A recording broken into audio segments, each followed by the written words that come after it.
Wearing glasses is associated with a boost in perceived intelligence. And on a less complimentary note, stereotypical images of nerds often feature oversized glasses. Amusingly, there may be some scientific evidence to back up these claims. Like many other adults in the UK, I experience myopia. Luckily, my case is mild.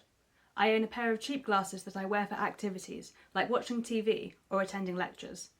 I can navigate day-to-day life and screen work without the need for vision correction, except for reading menus in independent coffee shops. Unfortunately, constant reliance on glasses is the reality for many people, and this problem is only getting worse. Also called short-sightedness or nearsightedness, myopia is a vision condition where people can see close objects clearly, but objects in the distance appear blurred. Myopia occurs if the eyeball is too long, or if the cornea, the clear outer layer of the eye, is too curved. Light entering the eye can't focus properly, and thus objects appear blurred. The cause of myopia is unknown, but its tendency to develop can be inherited. However, developing myopia can also be influenced by lifestyle. It goes without saying that education is essential. It's vital for children to learn how to read, write, and understand the world around them. However, individuals who spend lots of time doing intense visual work, such as reading or working at a computer, are more likely to develop myopia. As a result, educational achievement and myopia rates are positively linked. Scientists have found that excessive computer use is associated with an 80% higher risk of developing myopia, and in post-16 education, especially for essay subjects, computer use is unavoidable. This vexing link between education and myopia became increasingly exacerbated during the COVID-19 lockdowns. Chinese data from as early as June 2020 found that the rate of myopia amongst 6-year-old children jumped significantly after just a few months indoors. Why was this? Society was instructed to stay at home, education moved online, and screen use skyrocketed in younger people.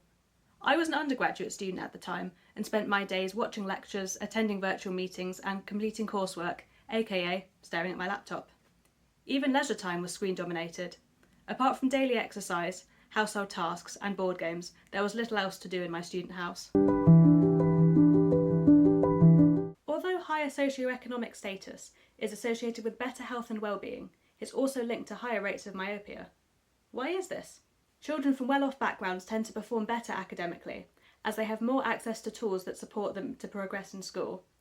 As a result, they're more likely to continue education after 16 and pursue a degree. More time spent in academia leads to more intense visual work, which can result in myopia. Discouraging children from reading and studying isn't recommended, but time outdoors is. Scientists aren't quite sure why, but outdoor play and natural light benefits children's eye health.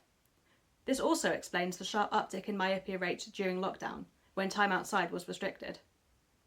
Singapore, a nation with excellent academic performance and very high rates of myopia, has chosen to increase outdoor time in its curriculum.